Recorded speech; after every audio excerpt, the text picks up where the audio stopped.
Damos comienzo a un nuevo programa, Servidores de Dios. Quien te habla es Manuel Cornejo. Estaré compartiendo la palabra de Dios y lo haré de una manera expositiva, versículo a versículo. Y en esta ocasión será en la segunda carta a los Corintios, capítulo 9 y versículo 1, donde dice: Cuanto a la ministración para los santos, es por demás que yo os escriba. Comienza diciendo este versículo: cuanto a la ministración para los santos. Notamos aquí que la conjunción sirve de vínculo entre este versículo y el que antecede, último del capítulo anterior. Como anterioridad, advirtió aquí el apóstol a los Corintios sobre la visita de 3 hermanos comisionados por él para ultimar el asunto de las ofrendas, y ahora por tanto le da las razones del porqué de ese anuncio, entendiendo que los 2 próximos versículos le sirven a este propósito. El tema que se recoge de lo escrito anteriormente tiene que ver con la ministración de la ofrenda.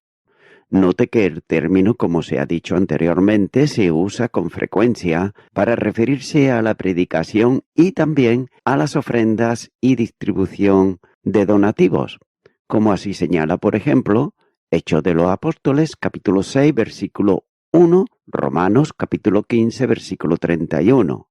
Sigue diciendo este versículo: es por demás que yo os escriba. El apóstol le indica que escribir más sobre el tema de la ofrenda y su ministración es por tanto superfluo, porque todos ellos conocían ya sobradamente la razón por la que provenía destinada, como dice la frase anterior, para los santos, denominación habitual refiriéndose por tanto a los creyentes.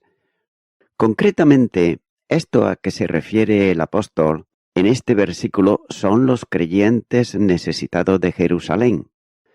Por consiguiente, lo único que debían de hacer ellos era mostrar afecto fraternal con los que le visitarían, ya que en cuanto a motivarles para ofrendar, no lo necesitaban. Continúo ahora con el versículo 2, donde dice: Pues conozco vuestra buena voluntad, de la cual yo me glorío entre los de Macedonia, que Acaya está preparada desde el año pasado, y vuestro celo ha estimulado a la mayoría. Comienza diciendo este versículo: Pues conozco vuestra buena voluntad, de la cual yo me glorío entre los de Macedonia, que Acaya está preparada desde el año pasado. Los corintios eran los creyentes voluntarios y dispuestos para el compromiso con la ofrenda que se estaba realizando. La disposición para ello había comenzado hacía ya un año. Se escribe aquí sobre la buena disposición o buena voluntad de los corintios. Por tanto, esto permitió al apóstol ponerlos como ejemplo de compromiso con los hermanos necesitados ante las iglesias en Macedonia. Note que él se enorgullecía entre los macedonios con los que estaba en los momentos en que escribía la epístola. Acaya estaba preparada para ofrendar desde el año pasado. Ya se consideró anteriormente en el capítulo 8, versículo 10, de manera que habían sido primeros en todo el tema de la ofrenda.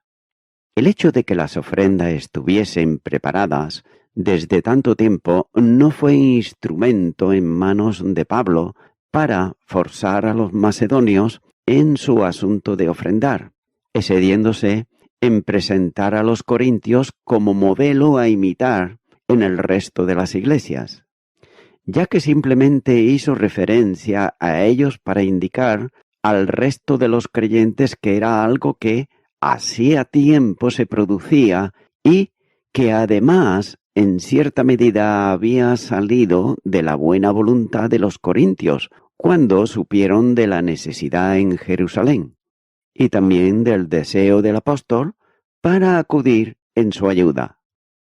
Sigue diciendo este versículo, y vuestro celo ha estimulado a la mayoría. El celo de los corintios en el contribuir para la ofrenda sirvió de estímulo a los hermanos de Macedonia para comprometerse con la ofrenda de las iglesias.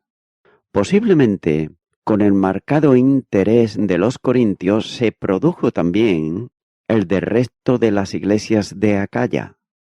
Note que no era algo que le hubiera dicho a otros, sino que personalmente conocía el interés, es decir, el celo de ellos en todo lo que tenía que ver con la ofrenda que se realizaba. El testimonio de Pablo sobre la iglesia en Corinto no priva al apóstol para establecer disciplina que corrija desórdenes porque es otra de las manifestaciones de amor. Sin embargo, lo que se aprecia continuamente es que, al dar un informe a otros, destaca lo positivo que la iglesia tenía. Continúa ahora con el versículo 3, donde dice: Pero he enviado a los hermanos para que nuestro gloriarnos de vosotros no sea vano en esta parte, para que, como lo he dicho, estéis preparados. Comienza diciendo este versículo: Pero he enviado a los hermanos para que nuestro gloriarnos de vosotros no sea vano en esta parte. El escrito es preparativo para la visita de los hermanos que le enviaba y en forma especial para aquellos que procedían de otras iglesias. El problema consistía en que la jactancia de Pablo en pro de los corintios ante las iglesias se hiciese vana, es decir, no fuese apreciada de modo en que había sido presentada, ya que si los corintios no ponían en acción lo necesario para recaudar la ofrenda que ya había deseado hacer un año antes, Pablo había por otro lado mencionado esta situación a los macedonios, indicándole que los corintios ya estaban ellos preparados para realizar su parte en aquel asunto. Por esa razón envía a Tito y a los otros dos hermanos para que el propósito se lleve a la ejecución cuanto antes. De ese modo, las alabanzas que había hecho de ellos quedarían justificadas ante el grupo de colaboradores que había enviado. Sigue diciendo este versículo: para que, como lo he dicho, estéis preparados. Note cómo reitera nuevamente que el propósito suyo es que estuviesen preparados para recoger la ofrenda, ya que los tres hermanos no eran enviados para fiscalizar la recogida de la ofrenda, sino para que Dios fuese glorificado por la disposición de los creyentes en aquel acto de amor. Sin duda para Pablo, la palabra jactarse o gloriarse siempre es, y téngase en cuenta, en Cristo, como así señala la primera carta a los Corintios, capítulo 1, versículo 31, y esta segunda carta a los Corintios, capítulo 10, versículo 17. Pablo desea que este grupo de hermanos aprecie que las palabras suyas tenían la realidad de lo que ocurría en la iglesia, de manera que estos hermanos iban a Corinto para fortalecer la buena voluntad de los creyentes. Note que no está dudando en absoluto de los corintios, pero deseaba, sin embargo, que las palabras se materialicen en la obra de recoger la ofrenda. Está pidiendo que su jactarse de ellos no se convierta en algo vano por no haber cumplido su compromiso de hacía ya un año. Continúa ahora con el versículo 4, donde dice: No sea que si vinieren conmigo algunos macedonios y os hallaren desprevenidos, no avergoncemos nosotros, por no decir vosotros, de esta vuestra confianza. Comienza diciendo este versículo: no sea que si vinieren conmigo algunos macedonios. Mediante una expresión condicional, Está aquí apuntando a la posibilidad de que cuando fuese a recoger la ofrenda, algunos macedonios le acompañasen. Y note cómo les dice, no sea que algunos macedonios vayan conmigo. El comportamiento de los corintios había sido alabado por Pablo ante las iglesias de Macedonia, de modo que el interés de los hermanos de aquellas iglesias era el de conocer a los corintios, de quienes le había hablado el apóstol. Este viajaba de un lugar a otro y lo hacía acompañado de quienes lo ayudaban durante el viaje, como señala Hechos de los Apóstoles capítulo 17 versículos 14 y 15, y también Romanos capítulo 15 versículo 24. Por tanto, no sería de extrañar que, estando en Macedonia, algunos hermanos de las iglesias establecidas allí le acompañasen en el viaje hasta Corinto. Sigue diciendo este versículo, y o hallaren desprevenidos, nos avergoncemos nosotros. Note que sería lamentable que, luego de alabarles, lo que pudiesen acompañar a Pablo, lo encontrasen no preparados para la ofrenda. La ofrenda para los necesitados en Jerusalén era un esfuerzo unido de las iglesias de los gentiles, por tanto, deseaba que las iglesias de Macedonia y de Acaya estuvieran integradas en ello. Sigue diciendo este versículo, por no decir vosotros de esta nuestra confianza. El apóstol y sus compañeros de ministerio quedarían ellos avergonzados delante de los macedonios.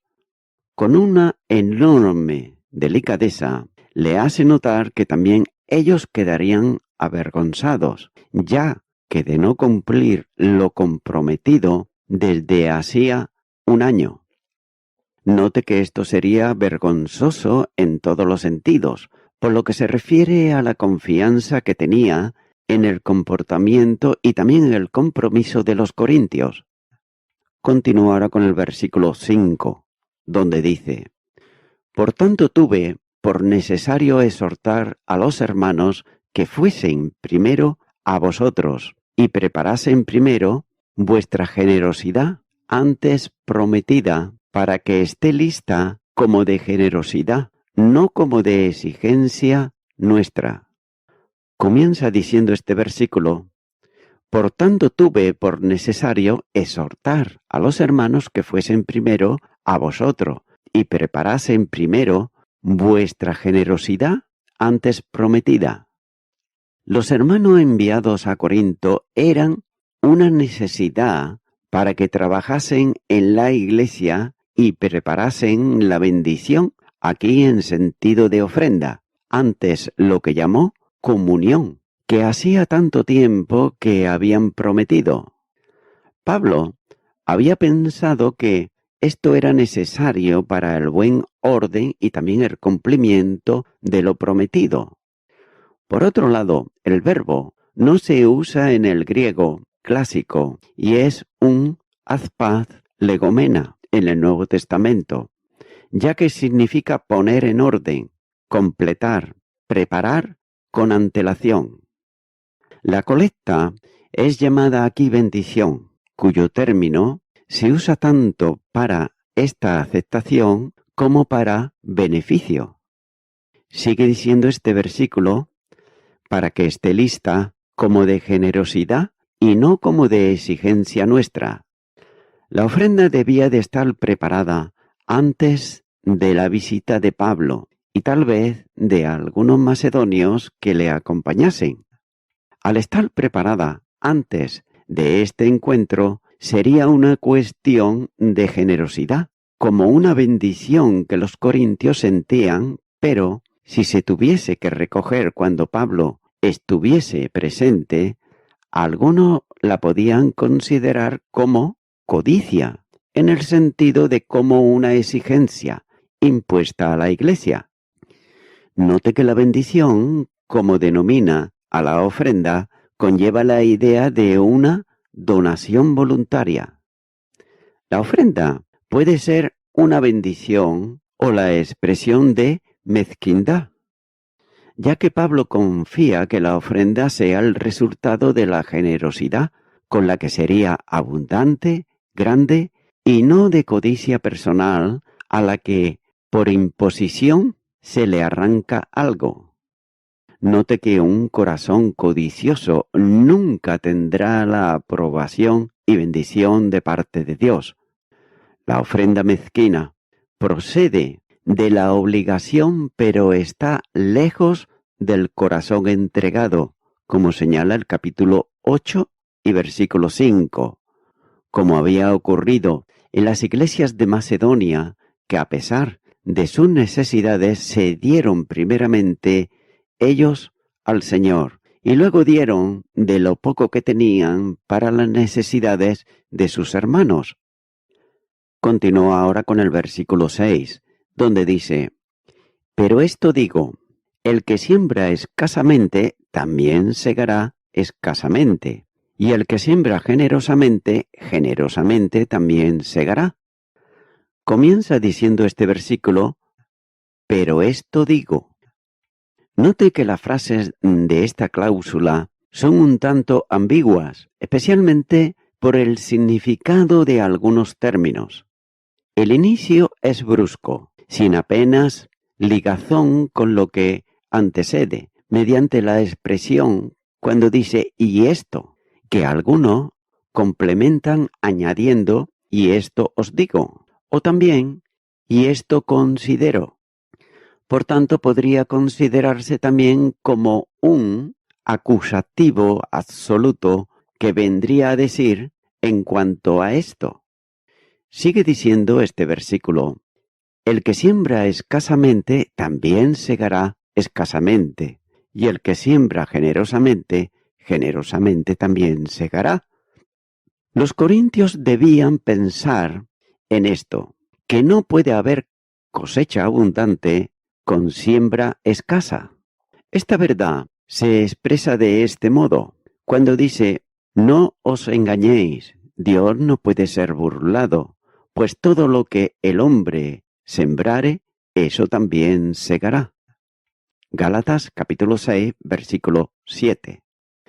La ley de la siega y de la siembra está presente en toda la Escritura. Algunos creen que Dios no va a actuar y no lo hará bien ni mal en relación con las acciones que expresan las intenciones íntimas de los hombres.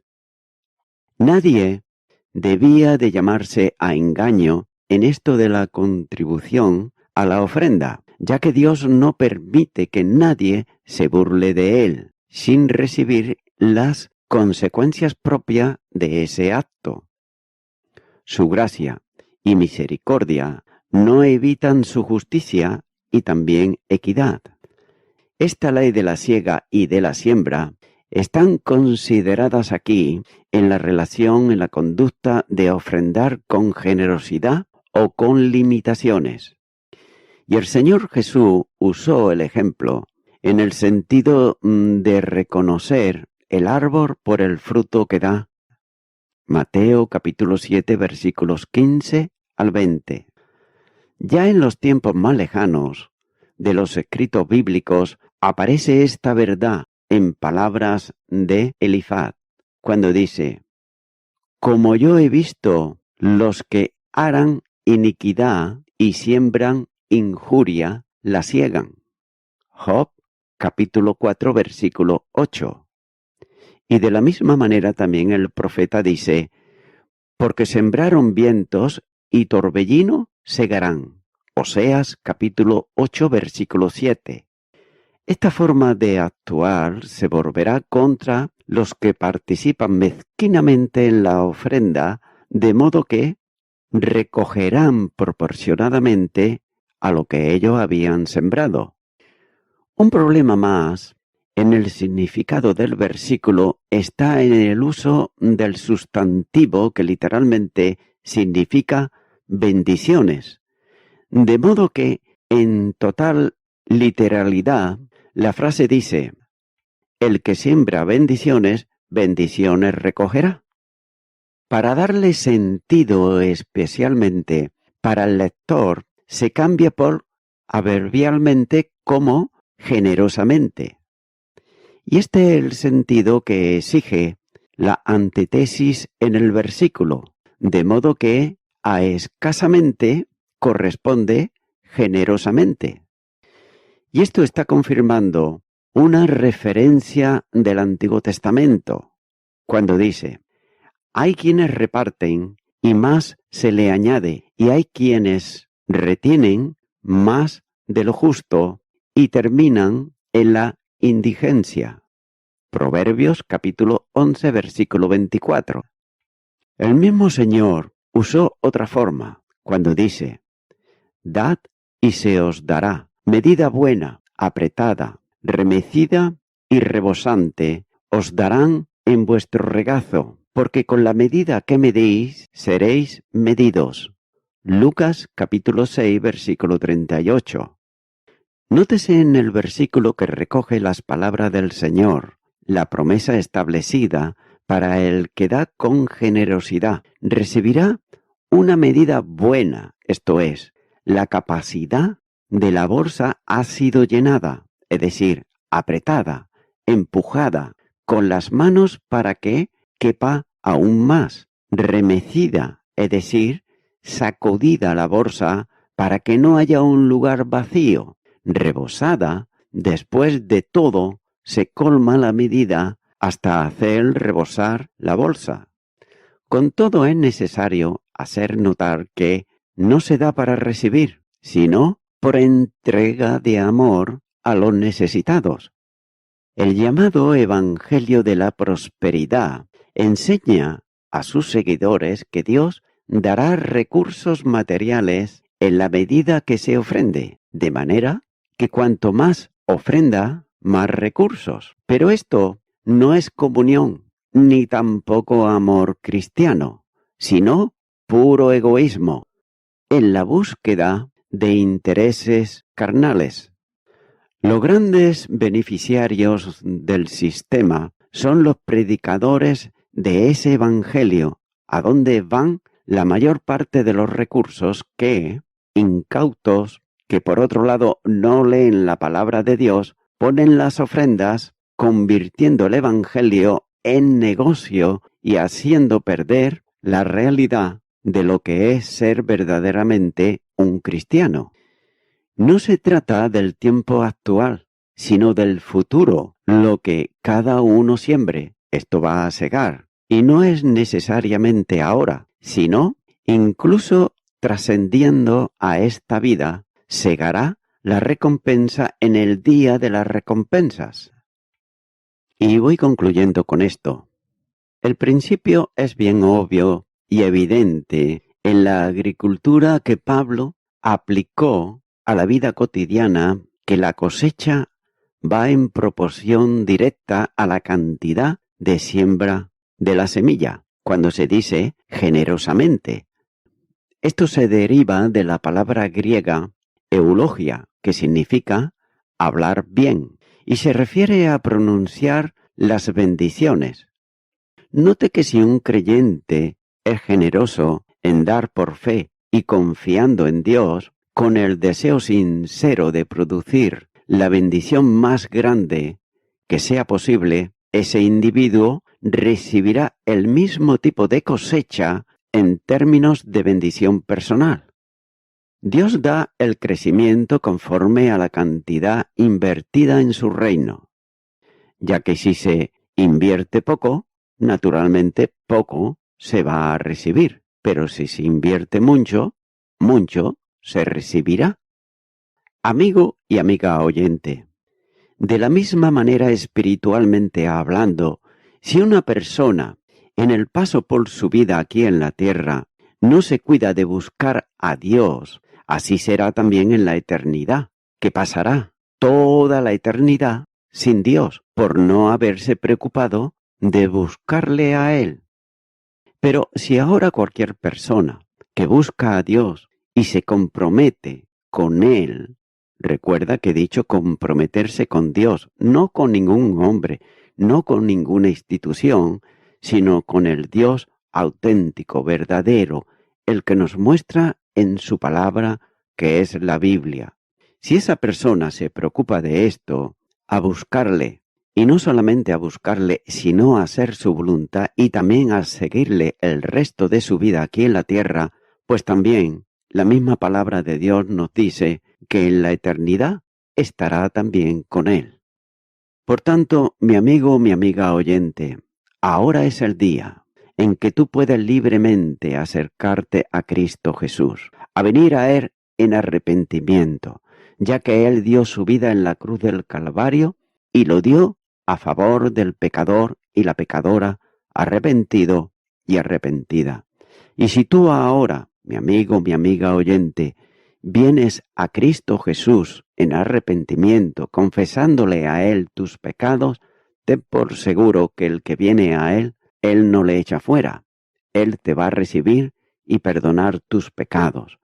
Ahora esto sí, tú tienes que comprometerte a seguirle para siempre. Ora conmigo si nunca antes la has hecho, esta oración de fe, que es el primer paso que vas a dar para el resto de los pasos que dé, darlos ya con Cristo Jesús en tu corazón. Ora conmigo y di: Señor Jesucristo, vengo ante ti en arrepentimiento. Te confieso todos mis pecados, que son muchos, y me arrepiento de todos ellos. Quiero seguirte todos los días de mi vida y también en la eternidad. Te abro mi corazón y te recibo como mi único y suficiente Salvador. Quiero darte gracias por haber dado tu vida en la cruz del Calvario a mi favor. Gracias. En tu nombre. Amén.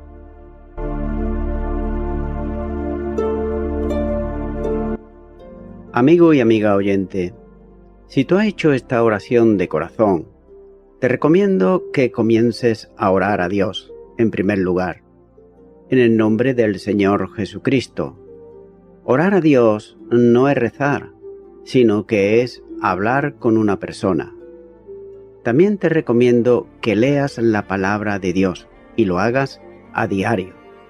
Comienza, por ejemplo, con el Nuevo Testamento. Y también, por último, te recomiendo que para que puedas crecer espiritualmente, te congregues en una iglesia cristiano-evangélica, donde se predique, se enseñe y se practique la sana doctrina y la palabra de Dios. Congrégate ahí y con el tiempo podrás crecer espiritualmente y también servir al Señor Jesucristo. Que Dios te bendiga. Y a toda la audiencia, nuevamente ya me estoy despidiendo de todos ustedes y será hasta el próximo programa. Que Dios os bendiga a todos.